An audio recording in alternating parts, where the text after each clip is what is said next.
Hey, what is going on, guys? This is Sia and I am back with a brand new video for you today. Now in this video, I'm quickly going to make a tutorial on a design that was highly requested that I do a tutorial video for, and that's from the guys in the UI UX Facebook group that I'm a part of. So I posted these graphics I posted these graphics to the group, and it was highly requested that I do a tutorial to actually show you how to make this frosted look, this frosted glassmorphism look to it.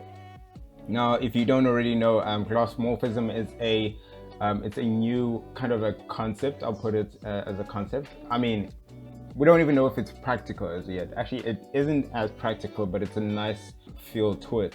But without further ado, not to get too much into detail with this, I'm just going to jump straight into the video.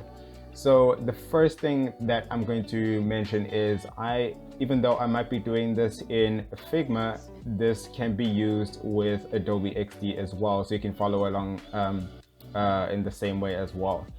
There's one place where it might differ a little, is when we're adding the frosted look to it. But if it does look a little different for the guys who are using Adobe XD, please leave a comment, and I will do my best to make an Adobe XD version of this video. But let's jump straight to it. The first thing that we're going to do is we're going to create a new project, and we're going to select design file. Cool. Now we have our project created. First thing I'm going to do is I am going to click up at the top here to add a frame. I like to call it artboard. It kind of makes sense. I think it's because I come from an Adobe background, so I'm used to artboards instead of frames, but you can call it whatever you want. But the one thing that I'm going to do is I am actually going to choose a dimension which is almost the same sizes in width and height, and I'm gonna go with an Instagram post, so that'll be a 1080 by 1080. So I'm just gonna rename that to Glassmorphism, Apple card Glassmorphism.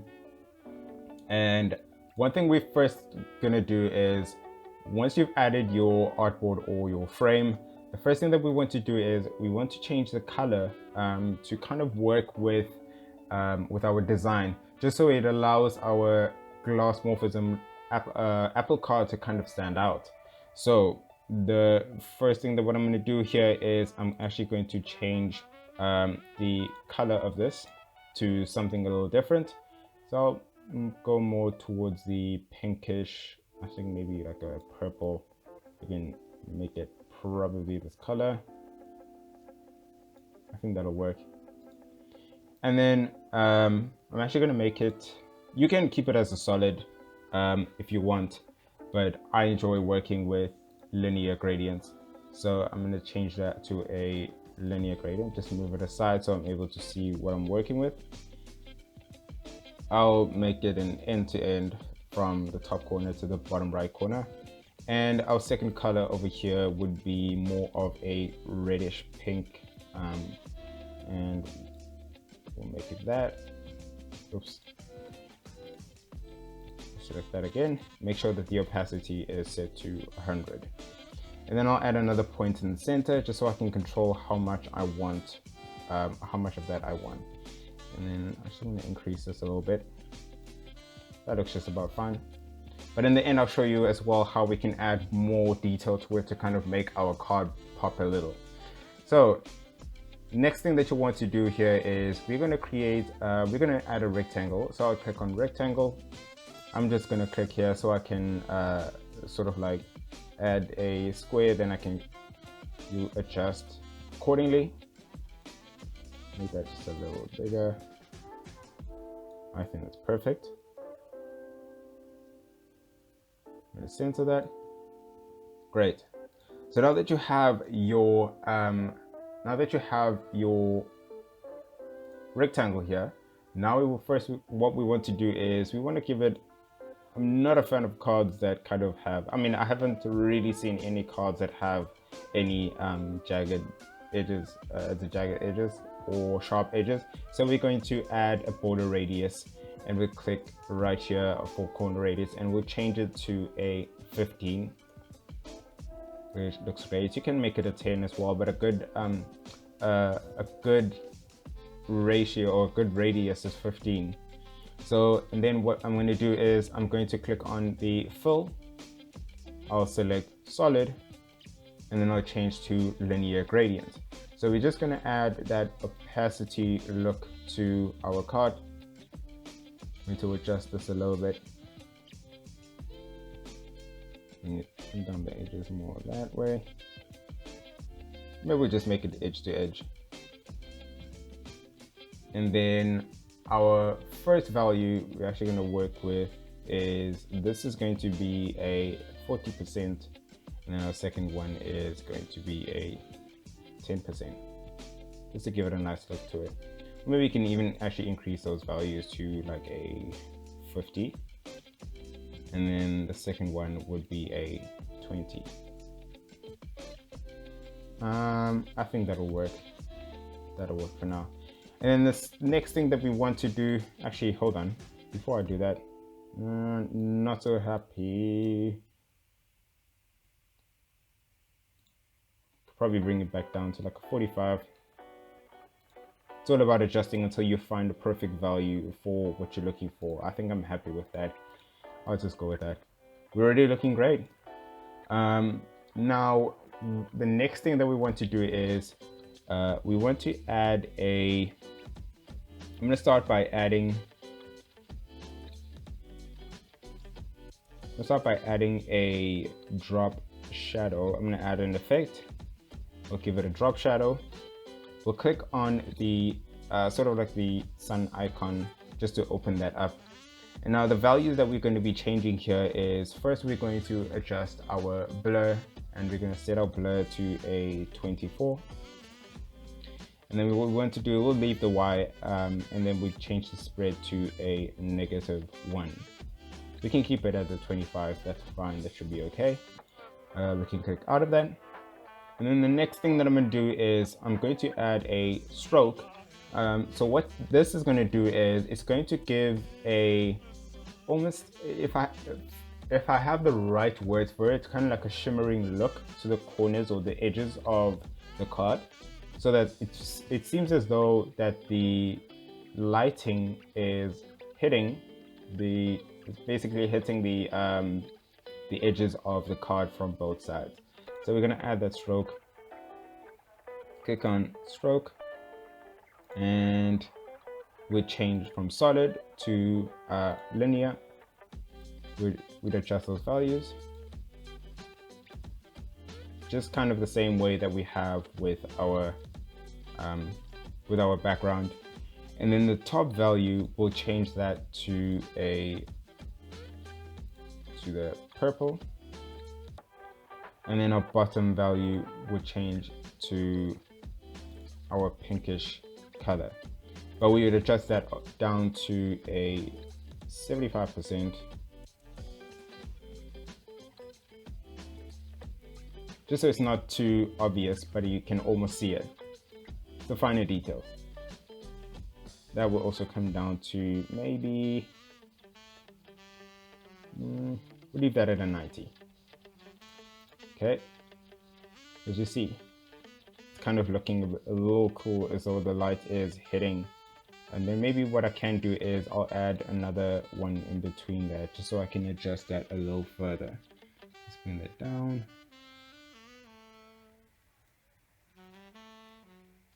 So you adjust it to the way that you feel. There's no wrong or right way of doing it. It all depends on what you want to have it look like. So I am pretty happy with that. Now, what we're going to do is we're going to add some content. The first thing I am going to do is I'm actually going to copy from my stuff that I had here. I'm going to copy the Apple logo this side. I'm going to paste that. This was actually on normal. I'll just put this on normal just so I can show you how to actually work with making it blend in with the card. So we're going to adjust to fit it where we want it. And then the next thing we're going to do is we're going to add our name.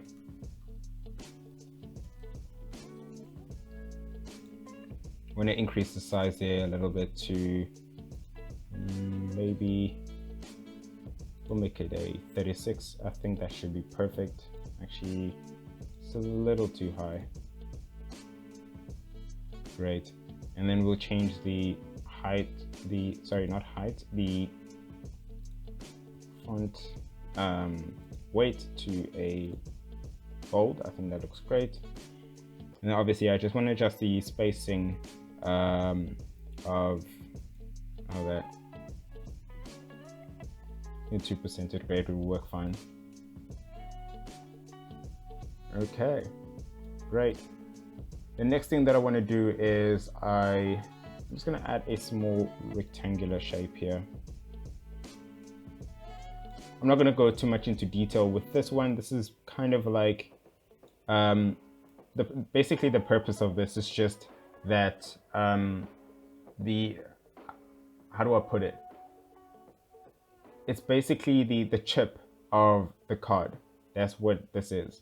So we'd add a border radius to that as well of, okay, 15 is a bit too much. So we'll decrease that to like maybe a 5. I think that's perfect. And we'll leave it as white. Now we have our card here. First thing that I want to do is I want to change this to a soft light just so it's able to kind of blend in with the card. I actually want to see if it works better if it's a multiply. Soft light. Nope, definitely not a multiply. Overlay? No. I think it's perfect as a soft light. And then we do the same thing with our text, just so it feels like it's embedded in.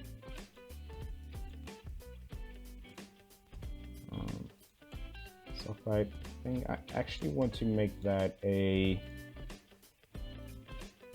overlay, just so it's not too, so you can still kind of see it from a distance. Now, next thing that we were going to do is, maybe let's just adjust this just to make it smaller, slightly smaller. It's drawing too much attention there. And then what we can do is I'm actually going to work on the linear gradient of this this chip here. I'm going to change it from a solid to a linear. Adjust that to the same value as the card. And then what I want to do, not a pass through, maybe we'll do a soft light. Maybe not a soft light, let's do it as an overlay. No, that doesn't work. Pass through. I think I might need to adjust that a little bit. I'll give it a slight opacity here.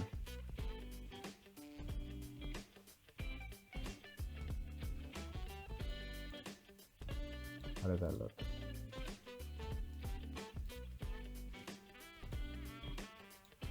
Maybe I just leave it as a solid, and then we just change that to a multiply. Nope, that definitely does not work. Yep, we'll have to leave it as is. Hold on. I think that looks kind of great actually. Not too bad. Okay. Now, the next thing I want to do is the final piece of the puzzle of this is the frosted look, just to give it that last touch. Is my PC frozen? Okay, one thing that you're going to have to do is to give it a frosted look. I use a plugin called Noise. Now, what you'll want to do from inside of Figma is you'll click on the home. You will actually just close this. Click on community, and then from here you'll go into plugins, and then you'll search noise. Now, I already have noise installed and I've been using it for a while now for most of my UI designs. But what you want to do is you want to go ahead and install this.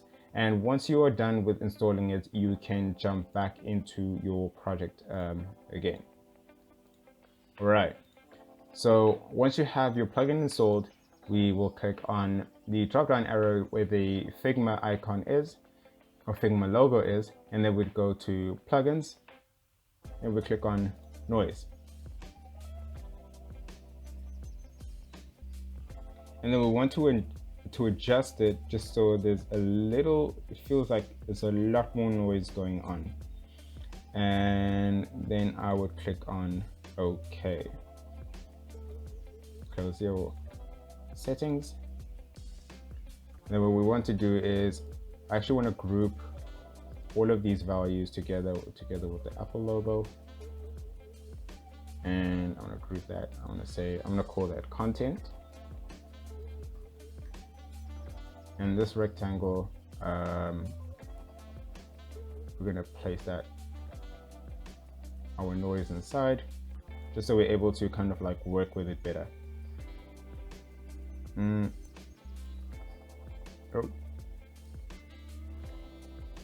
Okay, so what we want to do is we want to actually adjust this. It's going to look a lot better just now.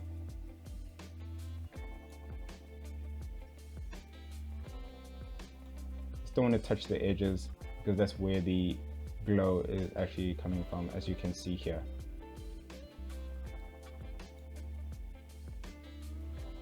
You want to drag it down.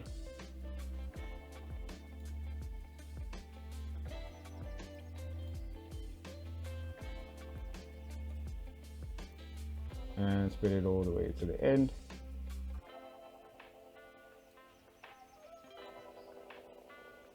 Great, and then we want to add a border radius of 15 just to match the card.